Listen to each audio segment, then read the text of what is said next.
Alrighty, so keeping consistent with the pattern that we kind of have going on here, I'm going to start off today's speech by stepping into the world of magic. I'm just going to start with, actually, Yuda, would you mind helping me out? So I'm going to repeat that. I want you to call us off whenever you like. Right? Stop. So we chose some Lee. Two of diamonds here. I want you to go ahead and actually sign your name across that card. And this eliminates the possibility that even if I do have another two of diamonds, there's only one with your name on it. Perfect.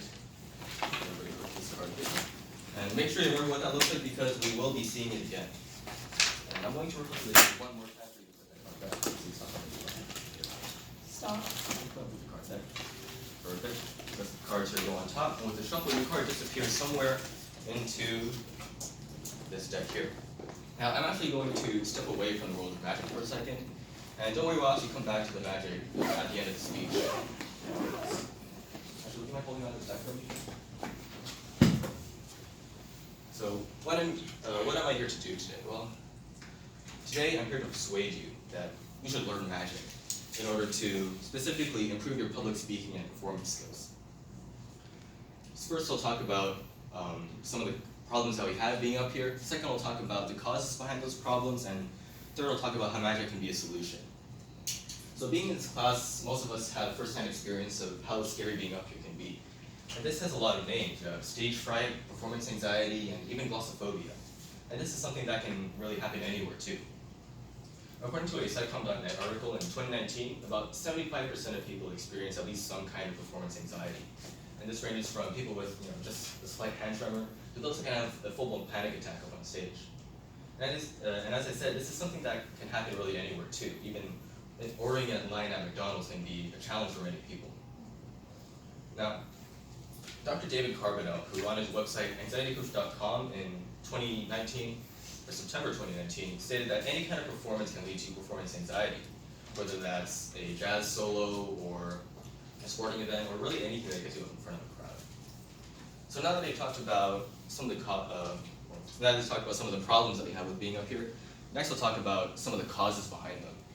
Now, it's easy to understand why we get nervous while we're up here, but in fact, anxiety can affect you long before or long after a speech or performance. Dr. David Carbonell, in another 2019 article on his site, states that there are two pairs of feelings that can really affect you before or after a speech, which I found really interesting. The first pair is fear and regret. Now, this is when somebody tends to actively avoid public speaking or performing in their daily lives. And if this is successful, this can actually create feelings of regret for those past decisions later on, especially when public speaking is eventually needed.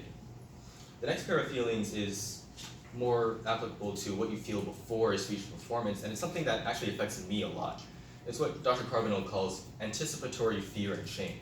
This is caused mostly by insecurity and feeling unprepared, even if you've already done a lot of preparation. In my personal experience, I always feel a lot of anticipatory fear while I'm waiting for my turn to go up, which is actually why I try to go first all the time.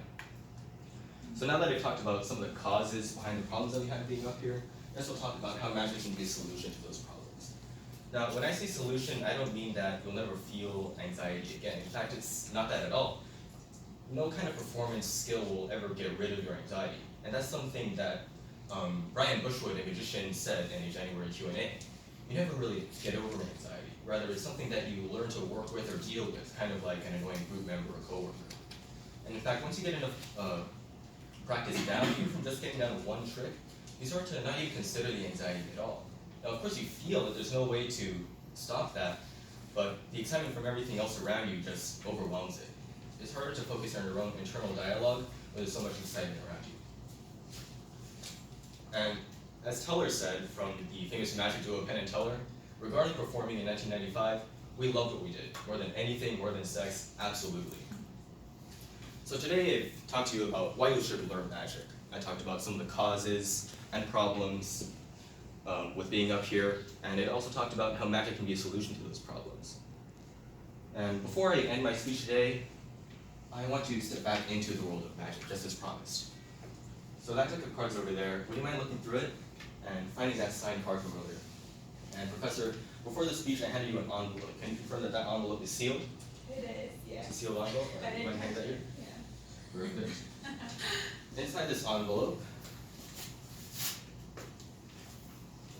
there is a single piece of paper folded up in curves. There's nothing written on the front, there's nothing written on the back. But what it does have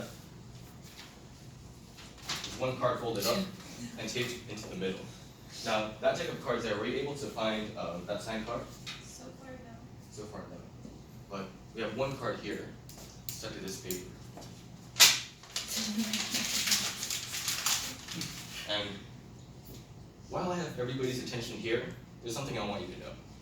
Well, yes, it's that I want you to learn magic in order to get better at performing and speaking, but what I really want to get across to all of you is that more than anything, being up here is a performance. And each and every one of you has the potential to become a great performer. Thank you.